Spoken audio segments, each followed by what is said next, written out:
incredibly honored to be here. This is my hometown, LA, baby. Let's go. Let's hear. Thank you for joining us on this beautiful Saturday. Before we get started, though, let's give it up for our great OSL interpreters, making sure everybody can enjoy this panel. All right, well, without further ado, let's bring them up. You don't want to hear from me. Please welcome actors, the unbreakable Luke Cage. You know his father, David Acosta, from Evil. And from the big screen, you know him in Plane. Let's bring up Mike Colter.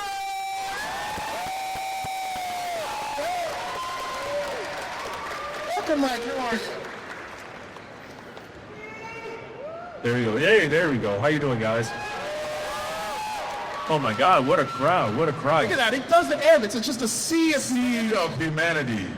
I hope. Let's get comfortable, let's get locked in right. for a little bit. So, look, I love LA Comic-Con. This is one of the first comic conventions. I was coming here back with Stan Lee's Kamikaze. Anybody else? For Stan? Now, here last time I was here when Stan Lee was here. I think it was 2018, I believe. 2018. Where does the time go, Mike? It flies. It really does. Now, the last time I was here was last year. But the one thing I love about this convention is that everybody comes and shows out with their major fandoms. We see it with the cosplay. I see Scarlet Witch back there. I love the cosplay I see. But I got to ask you, Mike, what is your big fandoms? Oh my God, fandoms, Jesus. I mean, I'm old school, so everything that I like happened and then they rebooted it pretty much. You know, it's like... So I see everyone, and you guys see your version, your generation of Superman. You know, I was a Christopher Reeve guy, Rupert Rigno guy. You know, everybody that did stuff. You know, when I was a kid, you know, you guys are rebooting. So it's like, you know, I was, Linda Carter. It's like Wonder Woman. Like, you know, I had my own generation. So I love that you guys have your own, and that's kind of how it works. You know. Now, looking back on your career, I know you grew up in the South, in a small town. But looking back on your career, was there a performer that you saw where you said, you know what, I need to do this for a living? That performance was absolutely incredible. Well, yeah, I mean, I was, you know, like most of my generation, I think Denzel Washington sort of inspired me. Yeah. I mean, even before that, I mean, I'm sort of a cinephile. People do that word right. I watched a lot of stuff growing up, and Sidney Poitier, obviously, seeing, you know, him was very important for me. But then, you know, obviously, like everybody, I mean, look, Paul Newman and Steve McQueen and Bruce Lee. I mean, Bruce Lee was like, I was like, you cut me, man, I taste my blood and I'd scream, bro. I'd be like, yeah, come on, let's go. Yeah. You know, since you are a cinephile, what's a comfort film that you can have on the background on repeat as you're getting throughout your day? Oh, you know what? Oh my God, there's a handful of films that I would call them comfort films, because when I turn something on, I usually want to watch it and experience it again, and because it gives me the same emotions usually, or different ones at some point. So if I was going to say comfort film, something I could play because I've seen it so many times, I could let Godfather, and maybe I could let Goodfellas. And it's hard because I put up pay attention. Certain scenes come up and I'm starting to focus, but there's certain films like that I've seen so many times. But in general, my go-to films every year that I try to just run through at some point are like Paul Thomas Anderson's Boogie Nights, Magnolia. I try to watch, It's a Wonderful Life, which is like my favorite film, at least once a year, even if it's not Christmas. I love to watch The World According to Garp, which is something that people don't know much about, but I love that film so much. So there's a couple films like that I just really love to watch, you know, because it makes me have this just emotion, roller coaster ride, you know. I love that you mentioned PTA, Paul Thomas Anderson, because One Battle After Another is quite incredible. I gotta go see it. Have you got anybody seen it? Anybody see One Battle After Another? Not yet? Okay, Bo. It's incredible. It's an incredible film. Paul Thomas Anderson crushes it. But speaking of him, is there a dream director that you'd like to work with? And is it PTA? Yeah, PTA is definitely one of my dream director to work with for sure. I mean, there's a long list of directors that I probably want to work with, but he's definitely at the top of that list. You know. Absolutely. Yeah. Now let's talk about Luke Cage, because there we go. There we go. Now, I don't want to ask you if you're coming back, because I feel like you've gotten asked that question a ton of times. So I do want to ask about your experience with the show when you were there. So first of all, what was your favorite memory that just sticks out to you when you first arrived on set of Luke Cage? First of all, on set, I guess I guess overnight shoots were always the toughest, like having an overnight shoot where you're like shooting at 2 or 3 in the morning and you're like tired, but you've been sitting around for about an hour while they're setting up a shot, and your body's like, why are we not in the bed yet? You know, what's happening, bro? I'm like, ready to go to sleep. What are we doing? And it's like, I got to go work for another 3 hours. We were doing, I think, that raid of Crispus Atticus building where like he goes in, he like, you know, with the car door, knocks it, you know, that whole thing, that whole sequence was shot, I think, in 2 days or 2 long nights. So that was memorable because we're fighting time, we're fighting to get this done before the sun comes up. And I remember we had a scene where I'd gone through, worked my way through the entire building and beat up a lot of the, you know, bad guys, right? And a lot of the good guys and throwing them into the ceiling and throwing them through the wall. And I got into this room, and I remember the director had said, I had a piece of like rebarb or something in my hand, like some sort of wrench or something to come with a weapon, right? And Luke Cage doesn't need weapons, you know, he's like eating this, you know, whatever, right? And I remember I got into the room, but I had already used that. So in television film, you have a continuity thing. And so it didn't make any sense that the thing would just disappear. So we were in this moment. I just kicked down this big, sort of like cell wall in the hallway with my foot, iconic shot. And I was in this room, and everybody crowds in the room, and I'm by myself. It was like 20 guys. And I take the thing and I throw it away, and I tell them, come on, let's go. And it was one of those moments where it's like, I'm beating up these guys. It's all choreographed sort of, but it's kind of messy. And I've got to take the couch, and I clear the room with the couch, knock about 10 guys over, and then I throw the couch, launch it out the window. It's just like, I remember that night because it was such a melee of just violence, and I was so tired. And we got this stuff done, and it turned out really well, but I remember just being exhausted, and the time that I got off, the sun's coming up, and your body's like, I want to go to sleep now, right? But I have been doing nights, it's just weird because I got to my bed, and I was like, I couldn't go to sleep because I was so wide awake from all this adrenaline, and you know, so it's hard on the body when you're filming nights, but I remember that thinking to myself, ooh, this is tough, and I don't know how long I can keep doing this, you know? And then you reflected back on one of your idols, Bruce Lee, and said, how did that guy do all that stuff, right? But Bruce Lee was a real martial artist. I mean, that guy was like, I mean, he ate, slept and breathed martial arts, and he's a machine. So, yeah, Bruce Lee was an inspiration for sure. Oh, by the way, if you guys eventually come on my booth if you get a chance, but I'm going to probably, I just talked to my buddy James Liu, who was the fight choreographer, stunt coordinator for the first season of Luke Cage, and he won an Emmy for that. So he's going to be here tomorrow saying hello. So hopefully if he's around, you guys come by the table and say hello to him too. That's incredible. That's so awesome. Yeah, James Liu. Now, growing up, were you a comic book fan, or was your entry point into the world with the role of Luke Cage? That was my entry point into Luke Cage's world. I had read other comics like Incredible Hulk, Spider-Man, X-Men, Captain America. Trying to think what other ones I'd seen. Video Wolverine. I grew up in a small town that did not have any comic book stores, so I just had to get whatever my cousins would bring in from the larger cities. And so back in the day, they didn't have iPhones. They were reading comic books on the ride to wherever they were going. That was the entertainment. Reading comic books in the back seat and looking out the window and counting cars. Counting cars? Yeah, people count cars. It's like blue cars, like how many blue cars you count on the ride to wherever you're going, and you're counting red cars. I mean, dumb games, guys. Dumb games. How many people were in this city, Mike? Well, no, I'm talking on the way. I was like the way in between. It's not a city. I didn't grow up in a city. It was a town. All town. Definitely. 2000. Now, everyone knows that Marvel secrecy and security is top notch. So Yeah. I have to ask, when you auditioned for the role of Luke Cage, did you specifically know it was for that role, and how did you find out?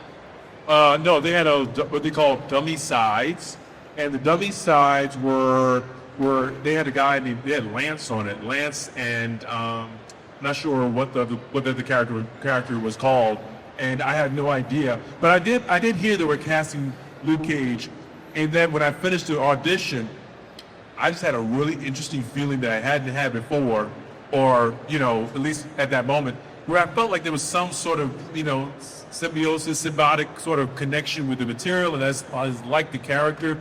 And I remember thinking about it. Normally I just let things go. It was just like, no point. You audition back in the day, and if it works out, you'll give me a call. But I just was thinking to myself, I called my manager. I said, hey, did you hear anything about that thing I went for? I mean, I told him to go back and just check back on it. So I just had a feeling when I auditioned for it. It just felt really, really right, Yeah. Now, I know that you grew up a Hulk fan and some other heroes, and I know that I'm sure you meet a ton of fans that would love to see your Luke Cage standing alongside some of these other Avengers. Two parts to that question. One is, which Avenger would you like Luke Cage to stand next to if you were coming back in that way? What's a cool moment that you would like to see Luke Cage with? And two, what does it mean to you when fans come up to you and geek out over your performance as Luke Cage that want to see you stand with those Avengers? It's cool. I mean, the world of the Avengers is very large. I mean, at one comic book iteration, he was like reading the Avengers at some point. I mean, you have one for Mayor in New York City. There's so many different comic books that address the character in so many different ways. If I were popping back up, like, I'm not a person that, like, I love that we have our own world in Netflix and we have our own sort of like street level heroes and villains, and we deal with something that feels much more tangible in terms of like accessible to the fans. And then the Avengers are like, you know, they're like fighting bigger things, right? I like the idea if I was going to pop back up. I mean, I like because there's a comic book in the beginning that had Spider-Man in Rouge, you know? And so I remember for a long time ago, I forgot where it was. It was at some awards show, and I sat at a table with Spidey, and we chatted a bit. And I think it was a celebration for Hugh Jackman or something like that. I forgot. It was MTV. It was something big. I can't remember what it was. Anyway, I could see that. I could see he's in Queens. I'm in Harlem. I could see this, you know, popping back up. That would be cool. That would be cool. I think that would be great. Yeah. That's what I love about the Defender series, though, is you kind of explained it perfectly, is that it's street-level heroes solving street-level problems, and it really does feel like looking at the world outside of our window. Of course, superheroes are running around, but it really does take a more grounded take on the superhero world. But playing Luke Cage, a bulletproof black superhero, carried a lot of cultural weight. Looking back now, how do you hope the character continues to resonate with audiences that are still discovering it and loving it? It's great that people discover it later. I mean, it's interesting because things live on, obviously, online and in streaming, which, you know, I think before streaming became a thing and people had their own libraries, it would be hard to find or access older films or older like TV series, and so you wouldn't come on upon it. Now, because you have subscriptions to something, it may just be in the library, and you're like, oh, I want to see that. So I've noticed that, like, okay, we were at Netflix, and Netflix launched Luke Cage. It was huge there, but now Disney has it back. And there's, you know, people who bought Disney, they have it. They are finding it there. I mean, you know, it doesn't matter whatever subscription you have. It's when it comes across, you're like, oh, maybe I'll explore that. So fans come into contact with Luke Cage. I talked to a fan today who, you know, Luke Cage came out in 2016. And they're fans who are right in their adolescent years, teenage years. Things mean something different to them now. So they re-watch it with different eyes. This guy was like, I watched it again. I'm in college, or when I watched it, I was a teenager. Now, you know, so it just means something different to them, and they revisit it and see it with a whole new look. So that's cool to have people revisit, discover things later. It's cool. You know, that cast you got to work with on that show was absolutely incredible. I want to point out Mahershala Ali, because he crushes that role. We think we're getting him back. At some point in the MCU was Blade. Can you talk to me about sharing the screen with Mahershala? He was great, you know, real professional. I'd known Mahershala's work for years prior. He's just a really solid guy. Great to share the screen with him. Professional guy, shows up set, you know, that knows what he's doing, and he's just, you know, real cool to be around. I remember we were filming that, and I think he was literally moonlighting for the movie Moonlight, and going the weekends to Miami for a few weeks in a row to sort of, you know, do that simultaneously. So yeah, things took off in that year. Yeah, Moonlight, and Luke Cage, which was a big thing. I think Luke Cage was probably the launching pad because we had so much attention and it was so many fans. It was nice, and they really like, it was like the icing on the cake in terms of like, oh, who's this guy, and connecting the dots, and then it just took off from there. So yeah. Now, I love that you guys shot in New York, and Harlem was almost like a character itself in the show. Yeah. With the culture, the music. Did it feel that way on set? And how did the energy of that city kind of shape your performance, or help shape your performance? Oh, it was great, man. I had lived in New York City. I'm trying to think. So when I got Luke Cage, I was living in LA. Going back to New York City, I'd been living in New York City for at least a decade, and I was in LA for a while.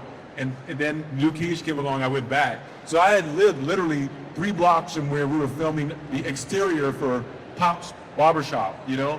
My apartment was like right down the block. So going back to Harlem is really interesting. We shot so many places that I'd already, you know, sort of lived and hanging out and stuff. So it was really sort of like coming home, and I enjoyed it. I enjoyed filming in Harlem.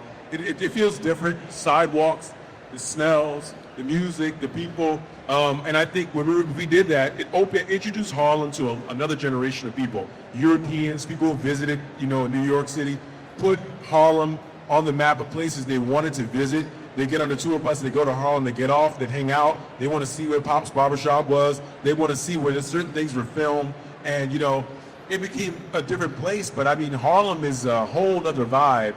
So I enjoyed that. We were able to sort of usher in a whole other audience to Harlem because it is a character. I mean, it's nothing like Harlem. Harlem is Harlem. Brooklyn's Brooklyn. West Village is West Village, Soho, East Side. Everything's different. Harlem is really, really unique. Yeah, they all have their different own vibes. Each borough kind of feels completely separate from the others. Now, you didn't just play Luke Cage solo. You also joined up with the other Defenders. Yeah. That was a fantastic show. Yeah. I got to ask you, talk to me about the chemistry that all you guys had on set, because at this point you had already worked with Kristen. And I think you worked with a couple of the other Defenders a little bit and popping up here and there in their series. Talk to me when all of you guys were together about any memories that stick out to you. I always remember every time someone's asking me about what it was like. I mean, first of all, we were all working on our own shows, and we had so much work because it was like the hours were so long, and we were working really quickly because we're on a schedule. We had, they were launching each series in a certain order, and so it was like I went in from Jessica Jones, I did like half a season, and then I went straight into like production for Luke Cage season 1, and then I went right into Defenders series, and then right back to season 2 of Luke Cage. So it was just like, that was sort of like, I mean, for 2 years, just like, felt like I wasn't sleeping at all. And I was traveling back and forth. My daughter was born, she was really young, and so I was doing a lot of traveling, a lot of Comic-Cons at the time, I think. And so I was having a great time, but I remember Defenders, there was one chance we all had to have a little bit of time off. So we had like a couple days here, or half a day, so we could just like relax and sleep. And we were all set at times, and I remember Charlie would be knitting, because Kristen was knitting a lot. And so Charlie started knitting too. I was like watching Charlie in his Daredevil costume, knitting next to Kristen was sort of like, that memory was stuck out of my head. That's fantastic. I want to ask you about the sequel to Planes, because I know that you had said that during the SAG-AFTRA strike that things kind of slowed a little bit. Things, it was hard to get back on track. Is the sequel on track now? No, I honestly, I hate to say it. I think, no pun intended, but that ship has sailed because, we were in line. There were 2 weeks out of pre-production, and I spoke with Jerry. Jerry called me, and he didn't feel like doing the second one. It wasn't up for the second one, and so he pulled out, and that was it. And we were 2 weeks away from it, and I don't know what happened, but I enjoyed the first one with him. I was hoping we would do the second one, and he just decided he didn't want to do it, and that was that. Yeah. So it's unfortunate, guys. Unfortunate. Well, I do want to ask you also about Evil before we go, because that was a fantastic series. Now, let's hear it for Evil. Yeah, let's go. Yeah. Evil's there. Finale has been described as not trying to tie everything up, but still leaving it open for a new chapter. Did you enjoy leaving that series kind of unresolved, or did you prefer a little bit of closure? No, I want to. I would love to continue the series. To be honest, I think there's a lot of more story to tell. And we left it in a place that we could continue. We weren't expected to be abruptly sort of canceled, but I think, we went through COVID, we went through the actors' strike, and it was tough because that time was like 6 months off in each break, in which we would have probably shot a whole season. That's about what time it takes to shoot a season. So we lost about 2 seasons within the span of the show from 2019 to 2024 or 25. So it was unfortunate. I'm very happy for the time we did get to film. And like I said, we left in a good place. We would like to continue the story, so keep our fingers crossed, because we do have a plan in place, but it's no time frame, but let's just hope that it happens, Fingers crossed, from your mouth to God's ears. Let's make it happen. Yeah, man. But guys, Mike, you've been fantastic. Give yourselves a round of applause. And please keep Mike at his booth. He'll be here today and tomorrow, yeah? I'll be here tomorrow. I'll be here. Go meet him at his booth, get some Funko signed, get some of that merch signed, guys. Well, Mike, thank you so much for joining us this morning. Thank you, man. Pleasure. Appreciate you.